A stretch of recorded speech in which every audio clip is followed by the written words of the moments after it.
Hello student, आप देख रहे हैं इंडिया एजुकेशन पाठशाला। बच्चों, जैसे कि मैंने इसके पहले आपको सत्र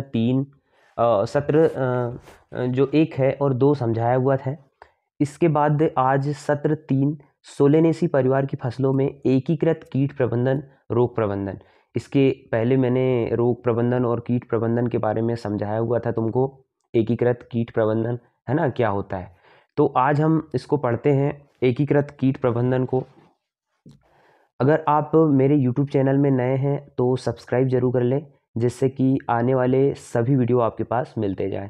बच्चों, जैसा कि मैं वीडियो आपके लिए बना रहा हूं, इन वीडियो को कम से कम 2 बार आप ज़रूर देखें। इससे क्या होगा कि आप 10th क्लास में हैं तो ये सारी चीज़ें आपको बनने लग जाएंगी। और जो भी आपके पास क्वेश्चन आएंगे ना बच्चों, तो वो क्वेश्चन क्या है कि एकदम से आपके बुकों से नहीं आएंगे, यहीं से पाठ में से अंदर से ही बन के आएंगे। इसलिए आपको क्या करना है कि वीडियो को कम से कम भी 2 बार देखना है, 2 बार अच्छे से ध्यानपूर्वक सुनना है।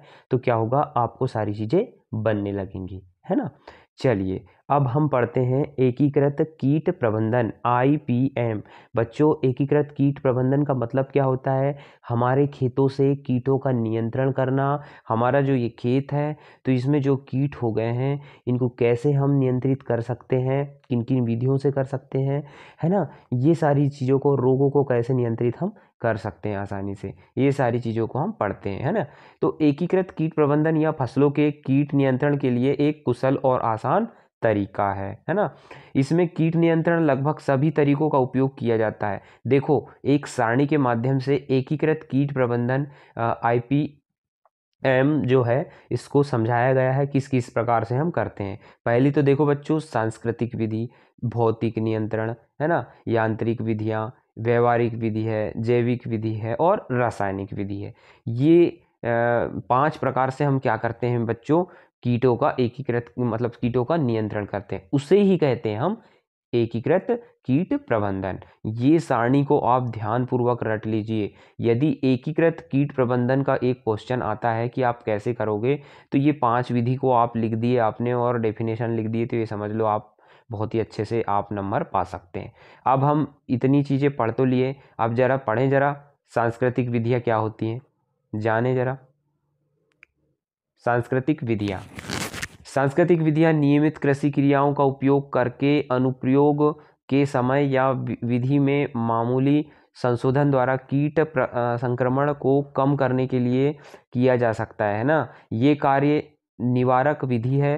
खेत की तैयारी से लेकर कटाई या कटाई के बाद के खेत का संचालन एक कीट प्रजाति या कीट की आबादी को कम कर सकता है। सांस्कृतिक विधि, भाई आप खुद जो करते हैं, खुद जो कीटों को प्रबंधन करने के लिए करते हैं, उसे हम क्या कहते हैं भाई, सांस्कृतिक विधियाँ कहते हैं। नियमित आप कर सकते हैं इन क्रियाओं को, ठीक है। अब हम पढ़ते हैं प्रतिरोधी खेती। ये क्या है बच्चों? प्रतिरोधी खेती, सांस्कृतिक खेती। आप सांस्कृतिक नियंत्रण जो कर रहे थे हम, देखे सांस्कृतिक नियंत्रण करने का जो सांस्कृतिक विधि थी, उसी का ये एक प्रकार है। आपको प्रतिरोधी खेती करना है ना। विशिष्ट खेत के लिए अनुशंसित कीट या रोग प्रतिरोधी किस्म को उगाएं, है ना। आप किस्म अच्छी अच्छी उगाएंगे, अलग अलग प्रकार की किस्म उगाएंगे, ऐसी किस्म उगाएंगे जिनमें कीट ना हो, है ना। ऐसी किस्म का आप उपयोग करेंगे। मिर्च हो गया, टमाटर हो गया, मिर्च में कौन कौन सी हैं, टमाटर में कौन कौन सी हैं, ये ध्यानपूर्वक आप यहाँ से पढ़ लेना, है ना। कौन कौन सी किस्म को उगाएंगे तो कीट नहीं होंगे, ठीक है। इसके बाद में बात करते हैं, स्वच्छ खेती करेंगे भाई। आपको कीटों का नियंत्रण करना है तो आप स्वच्छ खेती करेंगे। फसलों की कटाई के बाद अवांछित फसल के डंठल को नष्ट करके करें, जैसे कि फसल के मौसम के बाद कद्दू की बेल या पेंटेड बग की आबादी को मारता है ना। ऐसी बात है। फसल की कटाई के बाद अवांछनित जो फसल के डंठल होते हैं, उनको क्या कर देना चाहिए, आपको नष्ट कर देना चाहिए। ये भी फसलों के लिए कहीं ना कहीं खतरनाक साबित हो सकते हैं ना। अब इसके बाद में पढ़ते हैं, बात करते हैं जुताई। जुताई आपको गहरी करना है। कैसी करना है? गहरी जुताई करना है। और इंटरकल्चर ऑपरेशन से कीटों की मिट्टी में रहने वाली अवस्था, जैसे आर्मी वर्म, कटे हुए कीड़े, ये सारे चीज़ क्या करते हैं, ख़त्म हो जाते हैं। आप गहरी जुताई करोगे और उनको सूर्य के प्रकाश में थोड़ा मिट्टी को सूखने दोगे, इससे भी क्या होगा कि फ़ायदा मिलने वाला है आपको, है ना। अब उसके बाद में सबसे मेन चीज़ कीट का नियंत्रण करना है तो बुआई का समय, है ना। बुआई का समय बच्चों बहुत ध्यान देना है आपको बुआई के समय के लिए। बुआई का जो समय है, सही समय पे आपको बुआई करना है यहाँ पे, तो आप क्या होगा, फ़ायदा होगा, कीट और रोग थोड़े कम देखने को मिलेंगे आपको, है ना। उसके बाद में इंटर क्रॉपिंग। इंटर क्रॉपिंग का मतलब समझते हो? इंटर क्रॉपिंग का मतलब ये होता है, जैसे एक लाइन में मक्का लगा लिए, एक लाइन में आपने कोई दूसरी फसल लगा लिए। जैसे आप रबीज की फसल मान लो लगा रहे हो, तो एक लाइन में आप चना लगा लेते हो, एक लाइन में फिर गेहूँ लगा ली, एक लाइन में सरसों लगा लिए, एक लाइन में कोई और मटर वगैरह लगा लिए, है ना। ये अलग अलग अलग अलग क्यारी में अलग अलग लाइन में आपको क्या करना है, जो फसल लगाते हैं अलग अलग लाइन में, है ना, इसमें अलग, इसमें अलग, इसमें अलग, इसमें अलग, तो उसी को कहते हैं इंटर क्रॉपिंग। इंटर क्रॉपिंग करने से बच्चों क्या फ़ायदा होगा, अगर आप ऐसी इंटर क्रॉपिंग करते हो, ये इसमें कोई और फसल लगा है, इसमें कोई और फसल, इसमें कोई और फसल, तो क्या होगा, इस फसल के जो कीड़े हैं इसमें नहीं जा पाएंगे, इस फसल के कीड़े इसमें नहीं जा पाएंगे, है ना। ये फसल के कीड़े इसी फसल में रहेंगे, ठीक है, वो दूसरी फसल में नहीं जाएंगे। ये बात रहती है। क्यों नहीं जाएंगे? क्योंकि उनको दूसरी फसल पसंद नहीं खाना, इसलिए यही फसल को खाते रहेंगे, इसी को प्रभावित करेंगे, बस अपनी ये फसल बची की बची रह जाएगी, ऐसा रहता है। तो इंटर क्रॉपिंग करने से कहीं ना कहीं कीट और रोगों से फायदा रहता है अपने को, है ना। तो ये अपन ने पढ़े सांस्कृतिक विधियाँ, अपन खुद क्या क्या अपना सकते हैं भाई, हैं। देखो, प्रतिरोधी खेती में अच्छी किस्म का उपयोग कर सकते हैं अपन, स्वच्छ खेती करें, जुताई अच्छी करें भाई, बुआई का समय सही रखें, हैं, और इंटर क्रॉपिंग कर सकते हैं, ये खुद कर सकते हैं, उसी को बोलेंगे हम सांस्कृतिक विधि। अब इसके बाद में बात करते हैं और क्या कर सकते हो आप, फसल चक्रण। फसल चक्रण अपना सकते हो, जैसे कि पहले आपने क्या बो दिए, गेहूं बो दिए, क्या बो दिए आपने, गेहूं बो दिए। उसके बाद फिर क्या क्या बो दिए आपने, धान लगा दिए, ठीक है। धान, वैसे तो पहले धान लिखना था, चलो पहले धान लिख लेते हैं। धान पहले बो दिए, ठीक है। फिर उस फसल में क्या करें, खरीफ के बाद में रबी की क्या, गेहूं बो दिए। गेहूं के बाद में फिर बदले अपन ने, फिर मूंग बो दिए, ठीक है, मूंग बो दिए। तो ऐसा बच्चों बदल बदल करके चक्र के अनुसार आप क्या करते हो, फसल को बोते हो। ऐसा चक्र चल रहा है कि नहीं? हाँ, तो चक्र के अनुसार, तो उसी को बोलते हैं फसल चक्रण, है ना। तो चक्र के अनुसार एक फसल बोया, फिर दूसरी फसल बोया, फिर दूसरी फसल बोलिए, ठीक, फिर दूसरी फसल बोलिए, ऐसा ये चक्र चलते रहता है, इसी को बोलते हैं फसल चक्र। इससे भी आपके कीटों का नियंत्रण होगा यहाँ पे, ठीक है। अब उसके बाद में बात करते हैं ट्रैप फसल। एक ट्रैप फसल मुख्य फसल के साथी के रूप में उगाई जाती है ना। मुख्य फसल की जो साथी के रूप में उगाई जाने वाली फसल होती है, जो मुख्य फसल की दूर कीट को आकर्षित करेगी। मतलब कि क्या होता है बच्चों, कोई फसल को, जैसे एक फसल को लगा ली है ना, तो ये फसल क्या है, ये फसल को जब लगा रहे हो आप, तो इसके साथ में एक ऐसी फसल लगाना है जो कीटों को आकर्षित करे, कीटों को क्या आकर्षित करे। तो क्या होगा, ये अपनी मुख्य फसल हो गई, है ना, मुख्य फसल थोड़ी ज़्यादा लगा ली, और इसके आस, जैसे देखो आपको मैं थोड़ा समझा के बता रहा हूँ। जैसे ये अपना खेत है, अपने खेत के में आपने पूरी मुख्य फसल लगा दी है, आपने कोई एक फसल, उसी के बाद में एक ऐसी फसल लगाए जो अपनी मुख्य फसल में जो कीट होते हैं, तो ऐसे आसपास आपने कम क्षेत्र में क्या लगा दिए, ऐसी फसल लगाए जो इस फसल के जो कीट हैं वो इसको खाएं, तो ऐसे आकर्षित करें, कीटों को आकर्षित करने वाली फसल लगा देंगे अपन, ठीक है। तो उससे क्या होगा कि ये फसल को कम बर्बाद करेंगे, इसको ज़्यादा खाएंगे, तो अपनी ये फ़ायदा हो जाएगा कि मतलब कि आप कंट्रोल कर सकते हैं। उसके बाद बात करते हैं पोषक तत्व और जल प्रबंधन। भाई पोषक तत्व भी आपको अच्छे, और जल का प्रबंधन भी अच्छा तरीके से होना चाहिए। उर्वरकों का संतुलित तरीके से प्रयोग होना चाहिए भाई। ये नहीं कि बहुत ज़्यादा कम उर्वरक डाल दिए, कम डाल दिए, ये मतलब आपको लिमिटेड सारी चीज़ें करना है, तो उससे भी कीट और रोग से आप बच सकते हैं, है ना। अब बात करते हैं दूसरी, भौतिक नियंत्रण की। अरे भाई भौतिक नियंत्रण क्या होता है? सबसे पहले अपन ने सांस्कृतिक पढ़े, दूसरा अपन पढ़ रहे हैं क्या, भौतिक नियंत्रण। भौतिक, यह उपकरणों की मदद से कीट आबादी को कम करने की विधि है भाई। ये भौतिक जो नियंत्रण होते हैं, ये उपकरण के माध्यम से अपन क्या करते हैं, नियंत्रण करते हैं, उपकरण के माध्यम से करते हैं। उसके बाद में बात करते हैं यांत्रिक विधियाँ। कौन सी विधियाँ? यांत्रिक विधियाँ। यांत्रिक विधि में क्या करेंगे, कीट नियंत्रण मैनुअल उपकरणों द्वारा कीट आबादी में कमी करने के लिए परिभाषित किया जाता है। इसमें क्या है, यांत्रिक विधि से हम क्या करते हैं, कीटों का नियंत्रण करते हैं, है ना। व्यवहार विधि की बात करते हैं। इसमें कीट की आबादी का नियंत्रण आप करेंगे, है ना। ठीक है, आगे व्यवहार विधि में क्या करते हैं हम, कीटों को नियंत्रित करने के लिए क्या करते हैं कि ऐसी विधि का उपयोग करते हैं जिसमें कीट आकर्षित हो जाए, है ना। ऐसा कोई पदार्थ डाल देते हैं जिससे आकर्षित हो जाए इसमें, और आकर्षित होके क्या हम उनको नियंत्रित कर सकें। ठीक है, तो ये एक प्रकार से एक व्यवहार विधि कहलाती है। ठीक है, इसको थोड़ा आप पढ़ लेना। अब आगे बढ़ते हैं हम। Pheromone tap. फेरोमोन केवल नर कीट को आकर्षित कर कर सकते हैं, है ना। फेरोमोन ट्रैप क्या होता है, क्या होता है फेरोमोन ट्रैप।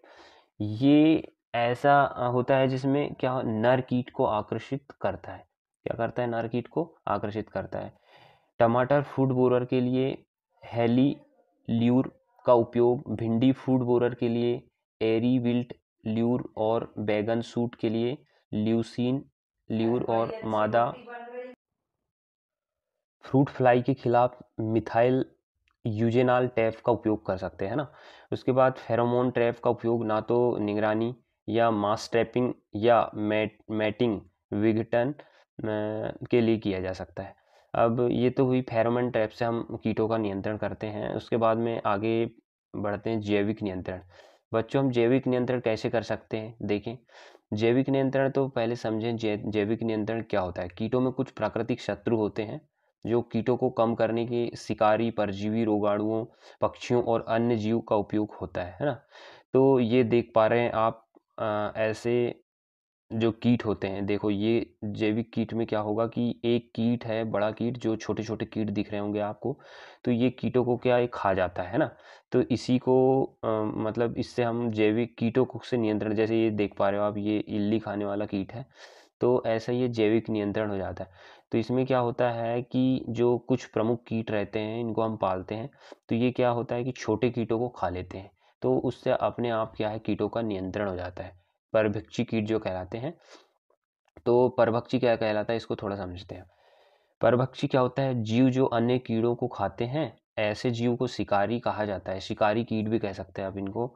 यह कीट का शिकार करते हैं और क्या करते हैं, कीटों को कंट्रोल करते हैं।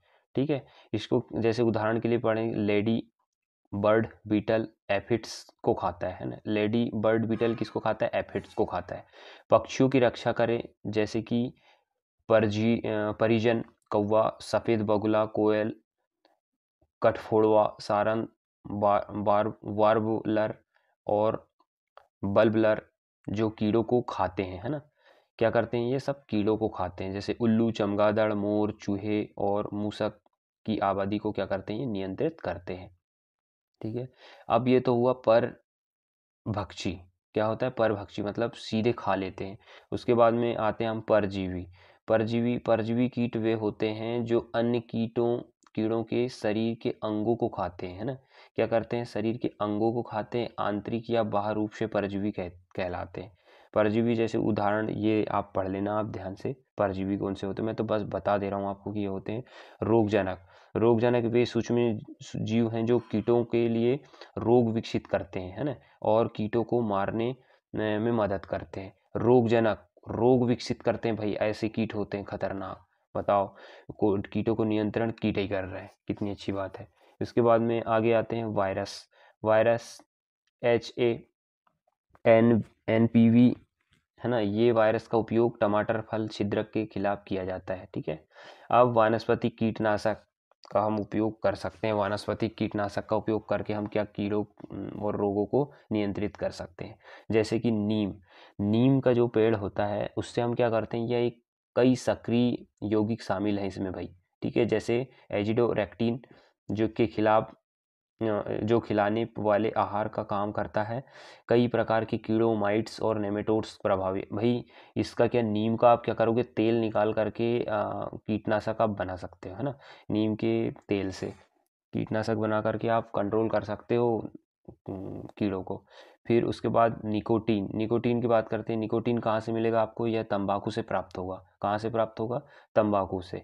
ग्रीन हाउस में एफिड्स और माइट्स जैसे कीड़ों को नियंत्रित ये कर सकता है कौन, निकोटीन आपको तंबाकू से प्राप्त होता है ना।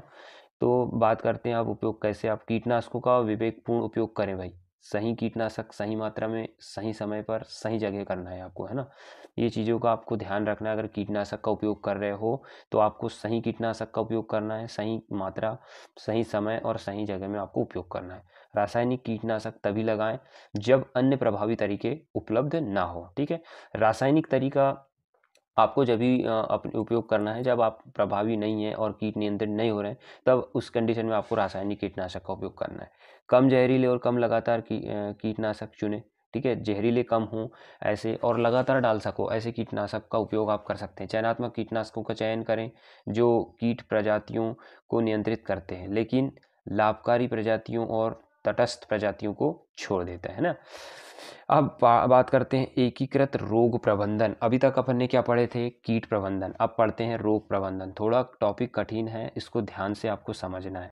एकीकृत रोग प्रबंधन देखते हैं आईपी, इसको बोलते हैं हम शॉर्ट फॉर्म में आईडीएम। क्या बोलते हैं, आईडीएम। आईडीएम में रोगजनक आक्रामक को कम करने के लिए विभिन्न संयोजन उपायों का उपयोग समय पर किस्मों का उपयोग शामिल है ना। इसमें क्या होता है कि खेत का चयन जब हम करते हैं, जब खेत की हम तैयारी करते हैं, ठीक है, रोपण की प्रथाओं में फेरबदल करते हैं। जैसे एकीकृत कीट प्रबंधन आपको अपनाना है तो क्या करोगे आप, रोपण का जो तरीका है आप फेरबदल कर दोगे, है ना। फेरबदल कर दोगे, खेत की तैयारी में आपको विशेष ध्यान देना है। जैसे अपन खुद कर सकते हैं इसका नियंत्रण, मतलब खुद हम जो विधि अपनाते हैं, खुद सारी चीज़ों को का ध्यान देते हैं खेत की तैयारी करते समय, ये सारी चीज़ समय जब हम ध्यान देते हैं उसी को बोलते हैं एकीकृत रोग प्रबंधन। जब हम रोग का नियंत्रण करने के लिए अपनी देसी विधियों का उपयोग करते हैं उसी को हम बोलते हैं बच्चों एकीकृत रोग प्रबंधन। रोगों का नियंत्रण हम जब करते हैं तो उसको एकीकृत रोग प्रबंधन कहते हैं ना। भाई रोग प्रबंधन करने में भी आपको सांस्कृतिक विधि का उपयोग करना है। अभी तक अपन ने जो पढ़े थे इसमें एकीकृत कीट प्रबंधन पढ़ रहे थे, अब रोग प्रबंधन पढ़ रहे हैं। तो रोग प्रबंधन में भी वही सिस्टम है, सांस्कृतिक विधियाँ। सांस्कृतिक विधियों में क्या आपको जुताई का ध्यान रखना है भाई। जुताई आप ऐसी मिट्टी में पैदा होने वाले संक्रमण स्रोत के रूप में काम करने वाले मृदा जनित कवक बैक्टीरिया और nematode.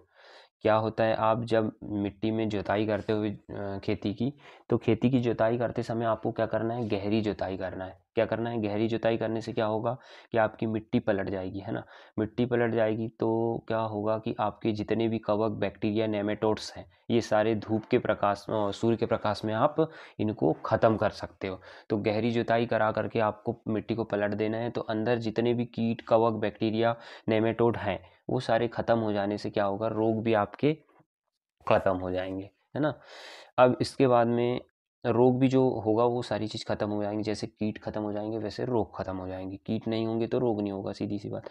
Field sanitation. Field sanitation का मतलब है पादप रोगजनक पिछली फसल के अवशेष पर जीवित रहते हैं और खेत में खरपतवार इनोकुलम के प्रमुख स्रोत के रूप में काम करते हैं। देखो फील्ड सैनिटेशन को थोड़ा समझें। जो पुरानी फसल में जो खरपतवार कचरा था तो उनके जो रूट हैं, उनकी जो जड़ें हैं वो क्या है आपके खेतों में है। तो जड़ जो अब रहेंगी आपके खेत में तो ये क्या करेंगी, रोग पैदा करेंगी एक प्रकार से। तो इनको क्या करना है आपको, सबसे पहले तो हटाना है। क्या करना है, हटाना है। इसलिए तो मैं आपको कहता हूँ कि जब खेत की आप तैयारी करते हो तो आपको क्या करना है, खरपतवारों की जड़ें फेंक देना है बाहर, अपशिष्ट फेंक देना है बाहर। उससे क्या होगा, रोग उत्पन्न होते हैं ना। इसके बाद फसल चक्रण की बात कर लेते हैं। आपको क्या करना है कि फसल चक्रण में फसल आपको बदल बदल करके फसल लगाना है। क्या करना है, बदल बदल करके फसल लगाना है। पहले धान लगाया, उसके बाद में क्या करोगे आप, गेहूँ लगाओगे, उसके बाद में फिर क्या लगाओगे, मूंग लगाओगे, जायद की फसल लगा दोगे। अलग अलग बदल बदल कर जो बच्चों आप किस फसलें लगाते हो तो उसी को बोलते हैं फसल चक्रण, है ना। अब प्रतिरोधी किस्म का भी उपयोग करके, जैसे आपने कीट प्रबंधन में आपने सांस्कृतिक विधि में पढ़े थे एज इट इज वैसे ही आपके लिए यहाँ पे सेम पॉइंट है। कोई बहुत ज़्यादा परिवर्तन की ज़रूरत नहीं है ना।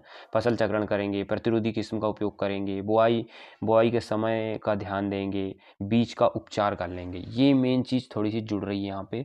आप जब फसल लगाओगे तो क्या करोगे, बीजों का उपचार करोगे। बीजों का उपचार कैसे करोगे कि आप सबसे पहले एक पात्र लोगे, पात्र में आप क्या करोगे, कम से कम 8-10 लीटर पानी डाल लोगे, है ना। पानी डालने के बाद में 1 लीटर पानी में भी थोड़ा कम बीज है तो 1 लीटर पानी में, ज़्यादा बीज है तो आपको 5-10 लीटर पानी में, है ना। क्या करना है, सबसे पहले दवाई मिला लेना है, ठीक है। दवा मिलाने के बाद में आप क्या करोगे, बीजों को डाल दोगे। बीजों को डालने के बाद में डाल करके कुछ देर रखने के बाद 10 से 15 मिनट रखने के बाद में निकाल करके उनको सुखा लोगे। उससे क्या होगा, बीज क्या हो, उपचारित हो जाएगा, है ना। बीज उपचारित करने के बाद में आप खेतों में बीज लगाओगे, ठीक है। फसल घनत्व, ये सारी चीज़ों को ध्यान देना है आपको इसमें। उसके बाद में यांत्रिक विधि से भी आप रोगों का नियंत्रण कर सकते हो, ठीक है। उसके बाद में जैव पादप रोग नियंत्रण, आप जैव पादप रोग के रूप में जैव रूप में नियंत्रण आप कर सकते हो, है ना। उसके बाद रासायनिक रूप में आप नियंत्रण कैसे करोगे रोगों का, सबसे पहले कवकनाशी का उपयोग करोगे, है ना। कवकनाशी का उपयोग करोगे और रोग का नियंत्रण कर लोगे, ठीक है। कवकनाशी जो मार्केट में मिलते हैं तो उनसे क्या करोगे, आप उपयोग करोगे कवकनाशी का और रोग का नियंत्रण कर लोगे, है ना। बहुत सारे मिलते हैं। कवकनाशी का उपयोग में मिट्टी की ड्रेचिंग, ठीक है, बीज का उपचार और मिट्टी की ड्रेचिंग, ठीक है। मिट्टी की ड्रेचिंग और बीज का उपचार, ये 2 चीज़ें आपको ध्यान में रख के आपको करना है। तो क्या होगा, बहुत अच्छे तरीके से रोगों का नियंत्रण होगा। फोलियर अनुप्रयोग, फोलियर का उपयोग करोगे, ड्रिप विधि से सिंचाई करोगे, हैं, ठीक है। और ड्रिप विधि से सिंचाई मतलब किस चीज़ की सिंचाई, आपको ड्रिप विधि से क्या करना है कि डायरेक्ट जड़ में आपको क्या करना है, फसलों में स्प्रे करना है ना। तो क्या होगा, कहीं ना कहीं कीट का अच्छे से नियंत्रण यहाँ रोग और कीट का नियंत्रण हो सकता है ना। तो ये सारी चीज़ें थी। आज सत्र आपका 3 कंप्लीट होता है, ठीक है। इसके बाद जो भी सही विकल्प सही जोड़ी आप अच्छे से कर लोगे और क्वेश्चनों को यहाँ से जैसे एकीकृत रोग प्रबंधन के बारे में समझाओ तो मैंने बहुत अच्छे से समझाया, वहीं से आपको लिखना है। कीट प्रबंधन के बारे में सांस्कृतिक विधि समझाया हूँ, देख सकते हो। कीट प्रबंधन की यांत्रिक विधि, व्यवहारिक विधि, ये सब सारी चीज़ मैंने आपको समझा दिया। तो बच्चों मतलब ऐसा है कि आप जब तक मेरे वीडियो को 2 बार नहीं देखोगे तो आपको सारी चीज़ें समझ में नहीं आएंगी। तो वीडियो को 2 बार ज़रूर देखें और चैनल को सब्सक्राइब ज़रूर कर लें, जिससे कि आगे सारे वीडियो आपके पास में पहुँचते जाए, ठीक है। तब तक के लिए नमस्कार।